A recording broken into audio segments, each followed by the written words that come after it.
Assalamualaikum warahmatullahi wabarakatuh. Kami dari kelompok pertama akan mempresentasikan tentang tuturan performatif dan tuturan kuantitatif. Dan kelompok kami beranggotakan Ana Rahmat, Amira Zakia, Asep Nugraha, Aulia Nur Fadilah, Demi Yuliana, Dimas Effendi, dan Dinan Nur Sipa. Untuk materi pertama akan dijelaskan oleh Dimas Pramudia Effendi. Waktu dan tempat untuk silakan. Terima kasih untuk perkenalkan. Assalamualaikum warahmatullahi wabarakatuh. Oke, langsung saja ke materi yang pertama. Untuk yang materi pertama, tuturan performatif dan tuturan kuantitatif. Untuk itu Austin 1962 di dalam bukunya How to Do Things with Words mengemukakan pandangannya bahwa di dalam mengutarakan tuturan seseorang dapat melakukan sesuatu selain mengatakan sesuatu. Sebelum Austin, para filsuf bahasa berpandangan bahwa berbahasa hanyalah aktivitas mengatakan sesuatu. Misalnya, bila mengatakan hidung saya hanya satu, memang orang itu hanya mengatakan sesuatu. Akan tetapi, bila ia mengatakan bahwa tuturan berikut tidak hanya mengatakan sesuatu, tetapi juga melakukan sesuatu, seperti yang dicontohkan. Saya mohon maaf atas keselamatan saya. Terus juga saya berjanji hari ini akan mematuhi disiplin kantor. Terus juga ada juga yang saya berani bertaruh bahwa Leonard tidak akan menang melawan Norris. Terus juga ada saya umumkan bahwa dari pasar lebaran tidak mengalami kenaikan. Dengan mengucapkan syukur kehadirat Tuhan, sebenarnya ini secara resmi saya nyatakan dibuka. Sekian dari saya. Saya kembalikan kepada Bapak Ketua Daya. Wassalamualaikum warahmatullahi wabarakatuh. Terima kasih kepada Dimas Pramudia Effendi telah menjelaskan materi yang pertama. Dan untuk materi yang kedua akan dijelaskan oleh Dinan Nur Sipa. Waktu dan tempat untuk silakan.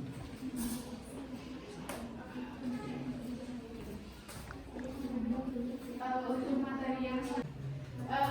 materi yang akan saya sampaikan masih berhubungan dengan materi yang akan Dimas sampaikan.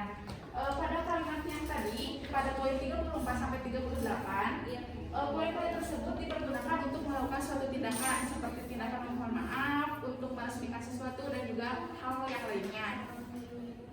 Dan tuturan untuk yang digunakan untuk melakukan sesuatu seperti pada poin yang 34 dan 38 tadi disebut dengan tuturan performatif. Sedangkan tuturan yang digunakan untuk mengatakan sesuatu disebut tuturan konstantif. Menurut Austin, dalam bahasa Inggris secara gramatikal ditandai dengan penggunaan subjek dan juga kata kerja yang berskala kini atau present. Seperti pada tuturan poin 39 sampai poin 42. Di sana kita ambil satu contoh, yaitu pada poin 41 yang berbunyi I give and give with my words to my brother. Di sana artinya saya memberikan dan mewariskan jam tangan saya kepada saudara laki-laki saya. Di sana ada subjek orang pertama, yaitu I, yang berarti saya. Sedangkan di sana juga ada kata kerja yang berskala kini atau present. Yang kita lihat ada kata give dan juga be with. Mungkin dari saya cukup sekian. Saya kembalikan kepada moderator.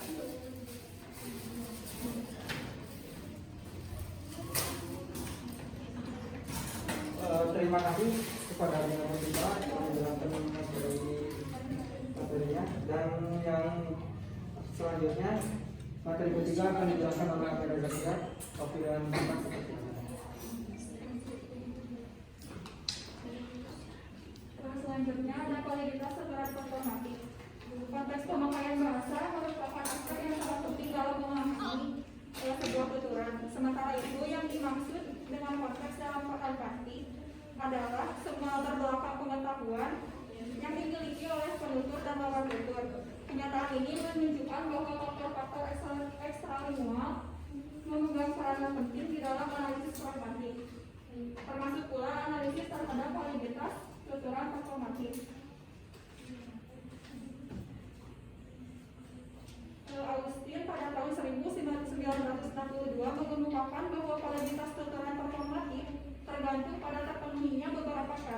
yang disebut felicity condition atau kondisi kelayakan.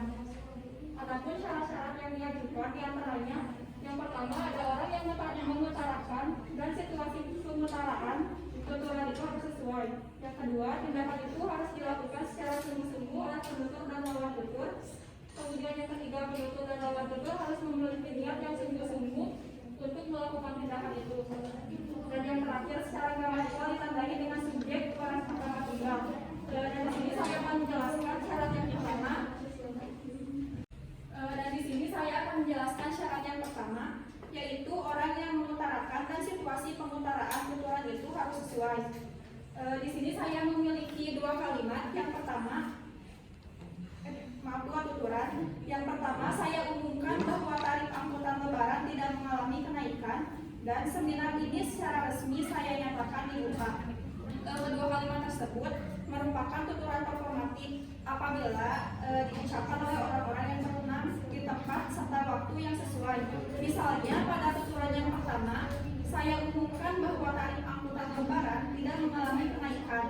Akan disebut tuturan performatif apabila diucapkan oleh Menteri Perhubungan dan Dirjen Perhubungan pada saat jumpa pers atau rapat dengan anggota DPR.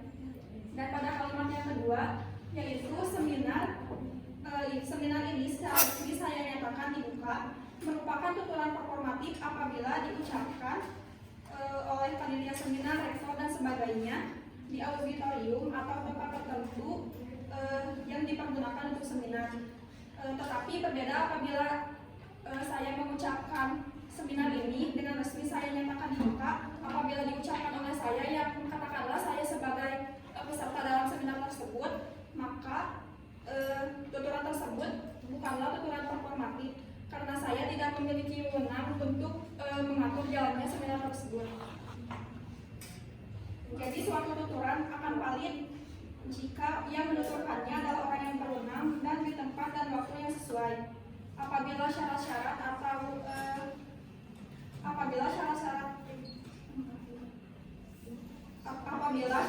salah satu syarat itu tidak dipenuhi, maka tuturan bersangkutan tidak valid. Materi selanjutnya saya kembalikan ke moderator.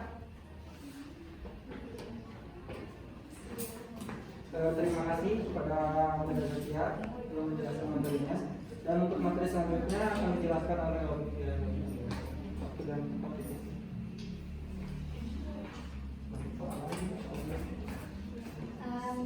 Jadi di sini saya akan menyambung ini yang syarat-syarat yang telah Amira sampaikan tadi.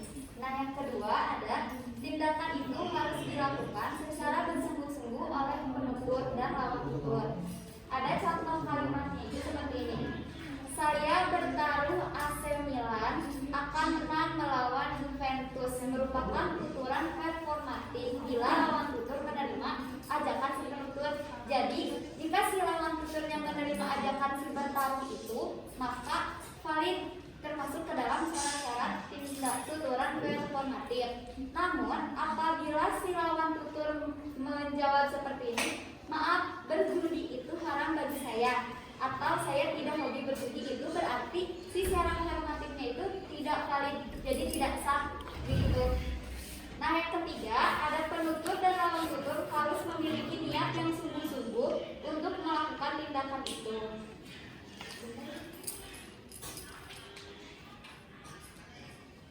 Nah, sebagai contoh, tuturan selamat ya atas prestasinya merupakan tindak performatif bila si penutur ini bersungguh-sungguh mengucapkan selamat kepada lawan tuturnya. Namun apabila sebaliknya, itu jadi tidak valid seperti itu. Begitu pula tuturan maafkan kata-kata saya dan saya berjanji akan menjemput Anda di airport nanti.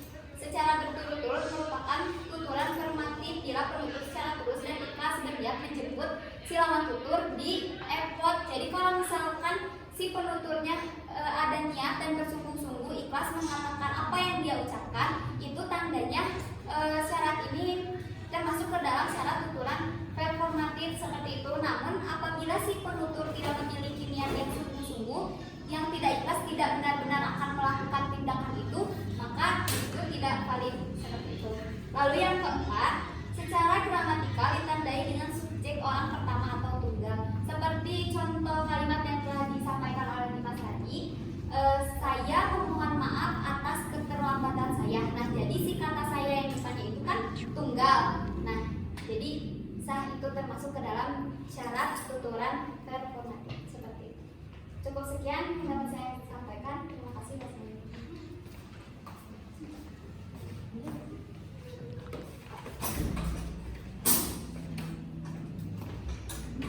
Terima kasih kepada Olimpian Peradilan pemeriksaan materinya. Dan selanjutnya akan dijelaskan oleh Almarhum Rahmat. Waktu dan tempat dipersilakan.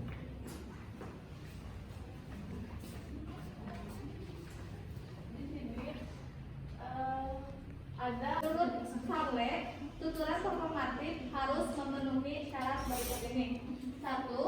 Penutur harus memiliki niat yang sungguh-sungguh terhadap apa yang dijanjikannya. Sebagai contoh, saya berjanji akan memberimu sebagian keuntungan yang kita dapat.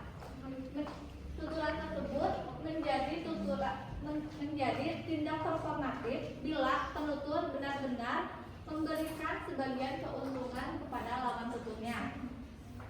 Lalu, yang syarat yang kedua, penutur harus berkeyakinan bahwa lawan tutur percaya bahwa tindak itu benar-benar akan dilaksanakan. Sebagai contoh penuturnya, saya berjanji akan melaksanakan atau menyelesaikan skripsi saya dalam waktu 5 hari. Tuturan ini bukan merupakan tindak performatif bila siswa tersebut belum menulis skripsi, karena ia tidak mungkin dapat meyakinkan lawan tuturnya dalam hal atau pembimbingnya bahwasannya ia akan mampu melaksanakan apa yang dijanjikannya. Yang ketiga yaitu penutur berkeyakinan bahwa ia mampu melaksanakan tindak itu. Sebagai contoh penuturnya, saya akan memberikan kamu sebuah mobil Toyota Kijang.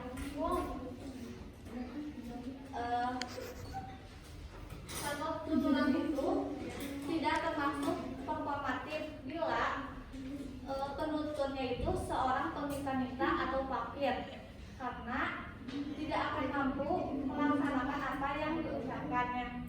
Akan tetapi bila penuturnya seorang jutawan atau miliarder, hal tersebut mungkin bisa termasuk tindak performatif. Sekian.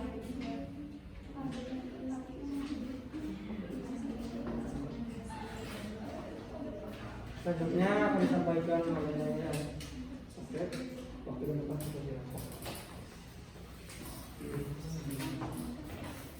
Terima kasih kepada moderator. Saya di sini akan melanjutkan 5 syarat yang sudah disampaikan oleh anak. Yang keempat, penutur harus memprediksi tindakan yang akan dilakukan. Future action, bukannya tindakan-tindakan yang dilakukan. Contohnya, saya akan ke rumahmu adalah tuturan performatif, tetapi tuturan tadi pagi saya mengikuti upacara bendera bukan tindakan performatif karena yang pertama memprediksi tindakan yang akan dilakukan. Kalau yang kedua memprediksi tindakan yang sudah dilakukan. Yang kelima, penutur harus memprediksi tindakan yang dilakukannya sendiri, bukan tindakan yang dilakukan oleh orang lain. Contohnya, saya berjanji akan datang pada pesta pernikahanmu adalah tuturan performatif karena yang akan datang adalah penutur sehingga ia memiliki kemungkinan untuk melaksanakan tindakan itu. Sebaliknya, tuturan ibu akan menyelesaikan kebaya Anda minggu ini. Itu bukan termasuk tuturan performatif karena yang akan menyelesaikan pekerjaan menjahit kebaya itu bukan penutur tapi ibunya.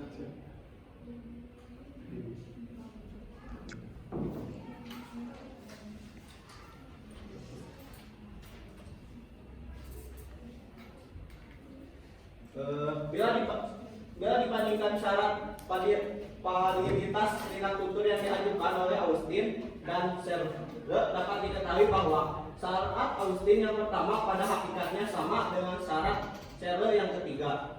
Syarat Austin yang kedua dan ketiga sama dengan syarat Serle yang pertama dan kedua.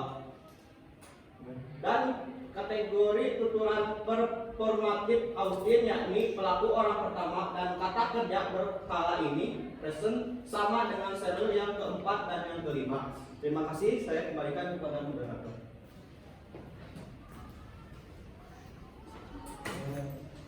Terima kasih kepada Asep Nugraha. Mungkin cukupkan materi dari kelompok kami. Bila ada yang kurang mengerti atau ingin ditanyakan, perkenalkan. Perkenalkan, nama saya Sri Wahida. Izin bertanya untuk kelompok 1. Di poin ketiga kan ada penutur dan lawan tutur harus memiliki niat yang sungguh-sungguh untuk melakukan tindakan itu. Pengen dikasih contoh yang lain, soalnya tadi kurang dimengerti gitu ya. Terima kasih. Assalamualaikum warahmatullahi wabarakatuh. Waalaikumsalam. Jawab pertanyaan dari Triani barusan, kan penutur dan lawan tutur itu harus memiliki niat yang sungguh-sungguh untuk melakukan tindakan itu. Kayak misalnya tadi kan di sini contohnya selamat ya atas prestasinya. Nah kalau misalkan kalau misalkan si penutur itu mengungkapkannya dengan ikhlas, dengan emang niat dari dirinya masih selamat, itu berarti valid termasuk ke dalam cara tuturan perhatian. Nah untuk contoh lainnya seperti kamu telah melakukan yang terbaik. Kalau misalnya si penutur itu mengatakan kepada lawan tuturnya dengan niat dan bersungguh-sungguh, itu tandanya valid seperti itu. Nah contoh yang keduanya kan tadi seperti ini. Maafkan kata-kata saya dan saya berjanji akan menjemput Anda di airport nanti. Secara berturut-turut, jadi kalau si penuturnya mengatakan kata-kata yang barusan itu dengan bersungguh-sungguh dan berkali-kali, itu tandanya dia benar-benar akan melakukan tindakan itu, yaitu akan menjemput ke airport. Namun apabila si penutur ini hanya mengatakannya sekali dan tidak melakukan apa yang dia janjikan, itu tidak valid, jadi tidak termasuk ke dalam syarat tuturan performatif seperti itu. Terima kasih.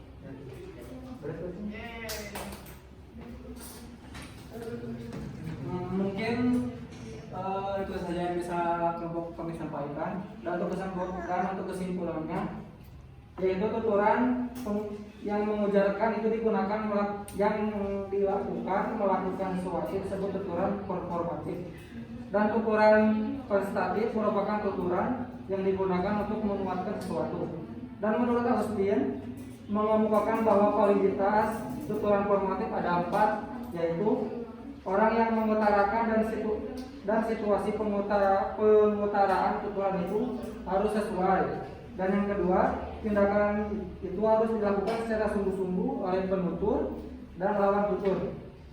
Dan yang ketiga, penutur dan lawan tutur harus memiliki niat yang sungguh-sungguh untuk melakukan tindakan itu. Dan yang terakhir, secara gramatikal ditandai dengan subjek orang pertama atau tunggal. Mungkin dicukupkan sekian. Terima kasih kepada seluruh mahasiswa. Mohon maaf bila ada kekurangan karena kesempurnaan hanya milik Allah Subhanahu wa taala. Mungkin dicukupkan sekian. Wassalamualaikum warahmatullahi wabarakatuh. Waalaikumsalam warahmatullahi wabarakatuh.